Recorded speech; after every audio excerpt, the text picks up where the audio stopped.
Saka parang different ata yung generation now na this generation always wanted to be na dapat capable sila. Pinakamahirap yung decision sa buong buhay mo araw-araw na ano namang uulamin. Maglalaba, magwawalis, lahat-lahat. Uy, ako gumagawa nun na. Ang sama ng tingin mo ah.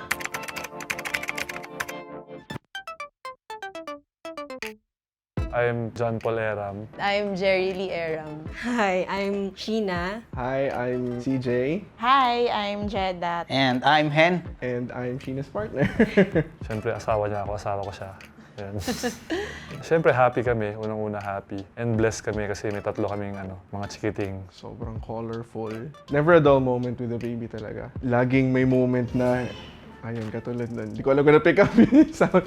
Sa akin naman, yung expectation ko dati is madali lang magka-family. Kasi kung titingnan mo sa mga may family na dati, madali lang with the kids. Pag may asawa ka na, madali lang lahat. Hindi pala totoo yung madali. Kasi buhayin mo pa lang yung sarili mo, mahirap na. Bubuhay ka pa ng isa pang tao na talagang mag-nurture ka pa. Fulfilling talaga yung mga ginagawa ko para sa kanila. Doon mo tututunan lahat ng pagiging parenting. Is it even possible to get ready for parenthood? Feeling ko hindi eh. Never ka talaga magiging ready eh. Siguro, di ba laging sinasabi nila na parang hindi pa sila ready pag magiging hindi pa ako ready, hindi pa ako stable. Malaking tulong lang na ready ka so ganun sa estado. Pero pagdating dun sa parenting, mag-adjust ka talaga. Naalala ko nung weeks before siyang labor, yung tawag, nakalimutan ko yung tawag. Mag-labor, ang dami niya pinaprepare ng mga things. Oh, day 1, day 2, ito gagawin day 3. Ayun, wala na sunod dun.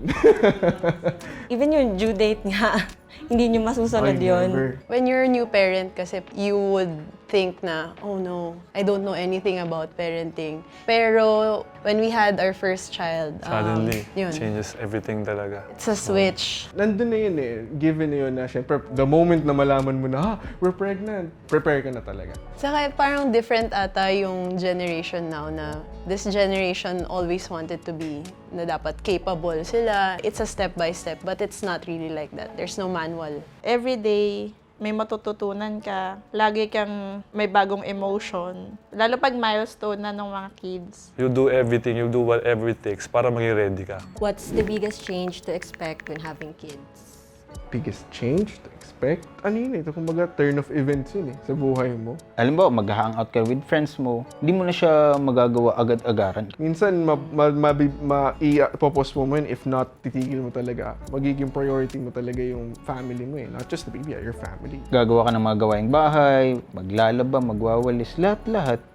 Uy, ako gumagawa nun na. Ang sama ng tingin mo ah. Kasi syempre, yun eh, alaga kang baby. Kahit pipiliin mo ng matulog, hindi pwede. Lalo pag yung tarantang parents ka. Actually, ako, every time na may bago sa mga anak ko, nasusurprise ako eh.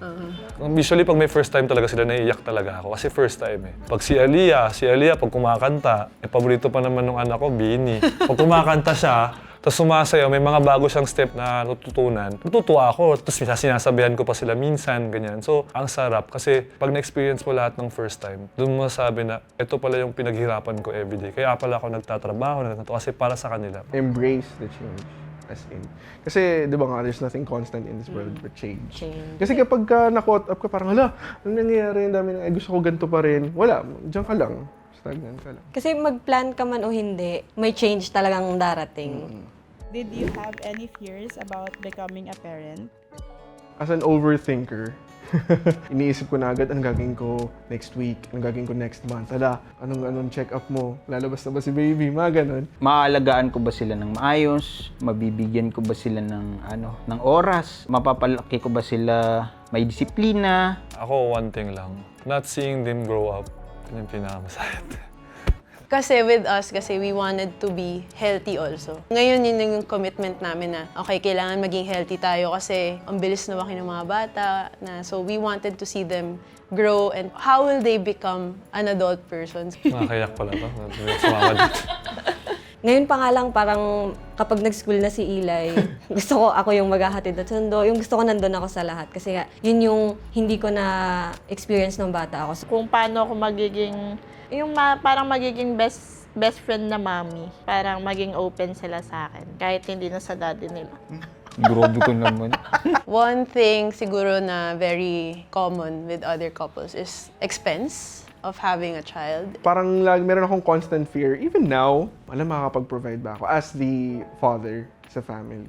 Ngayon, iniisip ko, nagsusumikap ako na sa trabaho, sideline para ma-fulfill yung mga needs nila. Siguro yung essential at start, it is expensive. Pero once you manage kung paano ba talaga, may ganito, may mga tips and tricks kung paano makatipid sa ganito, sa mga ganitong bagay, it will go along the way. Mas maganda kung mas ready ang isang couple together financially. Kasi it's still a financial responsibility. Pero na-overcome ko naman yun dahil lang kay Sheena din. Kunwari may 200 thoughts a second ka. Tapos sabihin mo, Bob, okay lang yan. You're doing great. We love you. Ganun. How do you manage the stress that comes with raising a young family? Important pa din for me yung personal time. Oo, parents na kayo, you're sharing a child with each other. Pero important pa din yung individuality. Lalo na sa kanya, sa side niya na talagang si Eli, yung baby namin, as in, tugo sa kanya talaga. Iiyak talaga kapag nawala na talaga yung nanay niya sa kanya. So, I'll make it a point na, sige, akin na si Eli for a couple of hours. Para lang, okay lang din. Hayaan mo lang siya na magpahinga. Hindi, yung stress naman at the end of the day, sa gabi, nag-usap naman kami kung saan kami nahihirapan. Kung may He would naipon na ask ba me, kami, may nag-usapan namin kung ano yung may problema ba sa bahay. Tapos, the next day doon, iibahin na namin yung adjust. Mag-adjust na kami na kung anong gagawin natin dito para hindi na tayo ma-stress out. Nabanggit ko kanina yung chores, di ba? Napunta na lang sa kanya yung cooking. So, minsan, tinatamad pa siya. Yun yung isa kasi sa araw-araw na decision, pinakamahirap na decision sa buong buhay mo araw-araw na namang uulamin. Kasi ako nagtatrabaho tuwing gabi. So, nagpo-food trip kami, umorder ako through Grab. Mahilig kami umorder. Thankful nga kami, umabot na sila sa Santa Rosa, Laguna. Grab is definitely a game changer. No? Ang weird kasi, share ko lang yung mga cravings niyo before. Na gusto niyo yung manggang bubot na nasa tuktok ng puno. Pag hindi, pag nasa baba, hindi na daw kakainin. To be honest, naghanap talaga ako sa Grab ng mga, yung bibenta ng dito? Mangga. Hindi na kami ma-hassle. Kasi time din yun eh. Pag nagpapacheck up sa mga babies, Grab car. oo, mas madali siya is mag-aantay ka na lang sa bahay, tapos pupunta na lang kayo sa hospital. Kasi pagka talaga, may kids ka na, totoo talaga na napakadami yung dadalhin. Oo, totoo. Grab Unlimited, parang premium feature ng Grab na you can unlock exclusive deals. May mga deals sila na kapag bulk, mas mura compared if you're not subscribed. So, very helpful siya. Minsan, pinaka-lifesaver pa sa akin is yung grocery. Parts of the grocery na kulang sa house. You're with your kids at the same time, you're just waiting for it to come in. Mas malaki yung savings niya eh. Kasi, for example, it's unlimited. So, it's a free delivery. May siya, 8% discount. Yung 250 parang magiging 230 na lang. So, yung 20 pesos, malaking yun, malaking pagtitipid kung gagamit ka ng Grab everyday. Sayang 8%, di ba? Every piso is important. Kami sa bahay, every afternoon kasi naglalabas kami sa bahay, tumatambay kami sa labas ng bahay namin, doon kami naglalaro, yung mga bata. So, merienda time. Merienda time. Naglalaro kami habang naghihintay kami Antay sa namin si pagkain. Kuya, Darating na lang yung yung Grab. Grab, diba? So yun, it gives you more time. It gives you more time to your kids, especially. Lalo na, siyempre, yung mga bata, laging gusto laro. Dada, let's play, let's go there, let's play, ganyan. So, madali siya for us. Hindi kami nahihirapan. Does starting a family change your romantic relationship with each other? Yes, it does talaga. Kasi first, when you transition from a couple into a married couple, medyo na siya eh, parang the responsibility is twice as much, and then the time that you give inside the marriage is as much compared to being a couple that you're just dating, getting to know each other. No more sexy time, joke lang. Paano talaga katabi mo nasa gitna si Eli? Paano talagang...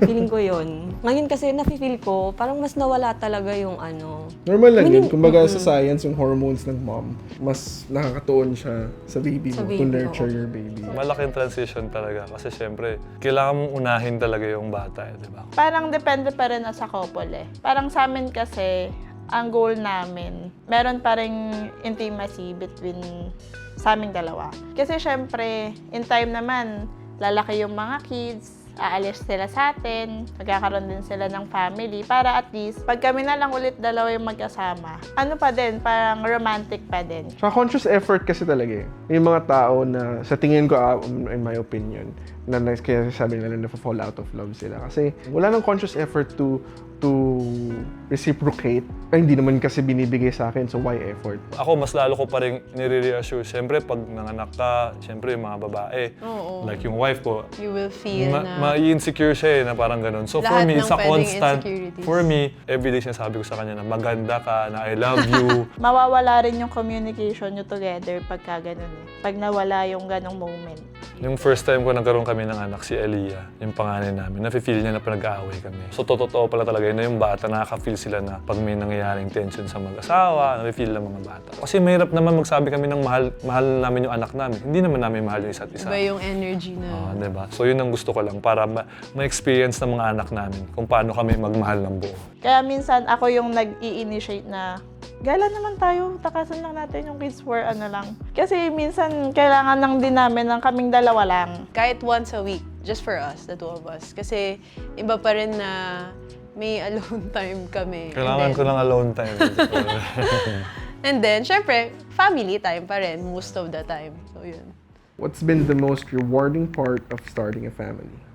Yung mga kids. The kids. I mean, nung before, di ba, maraming parents na nagsasabi na nung nakita nila yung baby nila, parang nawawala lahat ng pagod. So, before, hindi ko naman naiintindihan yun kasi ano ba naman, wala naman akong anak.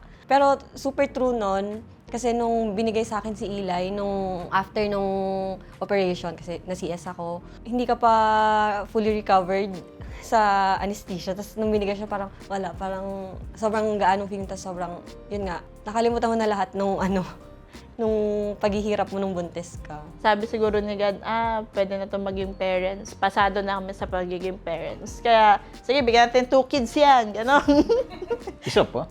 Uy. Kahit na malayo ako, lagi kong titingin yung mga picture ng mga anak ko eh. Hindi na yung picture niya eh, hindi, joke lang. Hindi, pero yung happiness na nabibigay talaga nila, yun talaga yung para sa akin, hindi mawawala. Kahit nakakapagod silang alagaan. Makita mo lang talaga yung bungis-ngis, yung tawa niya. Ayun, napaka-fulfilling na sa akin na healthy yung mga kids, tapos nagbabanding kami. Mayak pa ako niya. For new parents, give and take. It's not 50-50. It's never going to be 50-50. Kahit 51-49, okay na yun. Pero most likely, may mga days na magiging 99 and 1. Eh kung yung 1% mo, that's your 100%.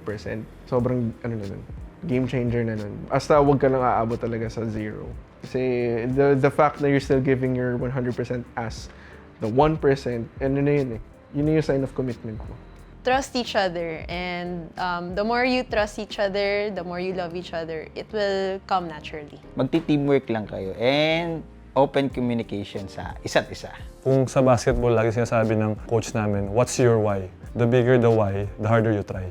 So, yun yung akin na, my why is my family. So, I work hard, I try harder para sa kanila. Kasi yung happiness na nabibigay nila, gusto kong palitan yung nabibigay nilang happiness na maging masaya rin sila. So, ayun.